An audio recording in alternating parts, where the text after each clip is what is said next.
Sa bawat bundok, sa bawat dagat, pamana ng ninuno'y walang katulad.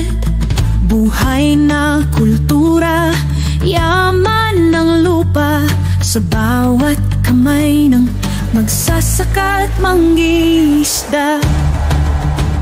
Ito ang nilang kontrolin sa pamamagitan ng kanilang dila. Magagaling. No? Kaya mag-ingat. Maaari nga si Reuben, ganun na nangyari. No? Pag nagsalubong sila, nag-usap sila, ni Bilha, di natin alam bakit nabuo sa kanya. No? Pero ang sabi doon, nakita niya si Bilha na naliligo sa isang lugar. Gagawin ba ni Bilha yun na kung wala din siyang intensyon? Tama? Maaring nagpakyut talaga din siya ni Reuben. Oo. Maaring ganun po ang nangyari. Okay. So, itong pananalita, gamitin natin ito. No, ng maayos. Gamitin natin ito sa paglilingkod sa ating dakilang Abayahawa. No, hindi natin ito gamitin para pang-chismis, panira ng buhay. No? Maraming nasisirang relasyon dahil sa, lalo na yung mga prank-prank ngayon.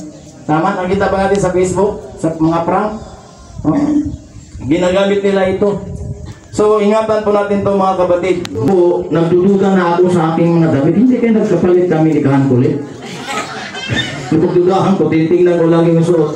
Parang lumiit talaga yung damit ko. Baka nagkapalit. Kaya Kahan Primo, tinitingnan ko. Hindi kayo nagkapalit talaga. Mabaguhin ko sa bahay, nakita ako ni Mrs. Ang laki mo na, taba mo na. Sabi ko, pang bihira, magkasala pa ako eh.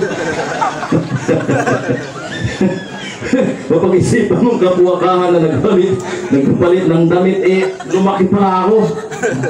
Kaya napapasarap eh. Ang sarap ng dami kasi pagkain dyan.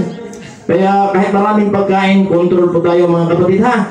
No, huwag nating pagbigyan yung ating panlasa. No, mag-ingat po tayo. No. Ano sabi rito? Di walang panlasa. Of the house of Israel.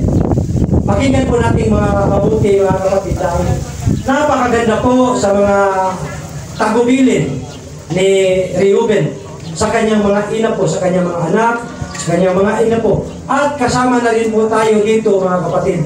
Kaya po ito isinulat upang malaman po natin ang kalagahan mga kapatid dito po sa kanyang mga ipinagbibilin sa kanyang mga anak. Ito po mga kapatid, kung nakikita po ninyo, yan po ang the 12 sons of Jacob. Tingnan nyo yung mga balbas, parang kanino din, no? Kasi po nung kahan. Di ba? Kaganda po mga kapatid, yung nasa taas, yan po si Jacob. At yan po ang kanyang mga anak.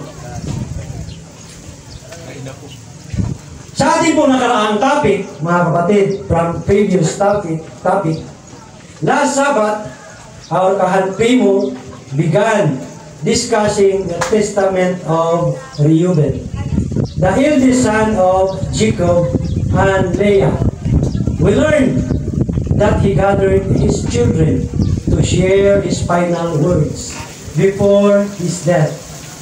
He reflects on his life and confesses his greatest sin, his transgression with Bilhah, his father's concubine. He explains that this sin brought him great pain and sufferings, including illness and deep remorse. Reuben warns his children about the danger of lust and impurity, emphasizing that uncontrolled desires lead to destruction, mga kapatid.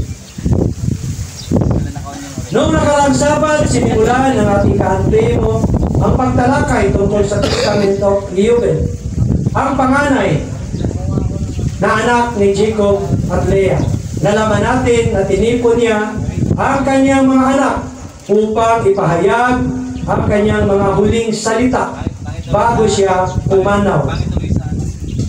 Pinagnilayan niya ang kanyang buhay at ipinagtapat ang kanyang pinakamalaking kasalanan, ang kanyang pagkakasala kay Bilhah, ang kinakasama ng kanyang ama. ipinaliwanag niya na ang kasalanan ito ay nagdulot sa kanya ng matinding sakit at pagdurusa. Kabilang ang karamdaman at labis na pagsisisi.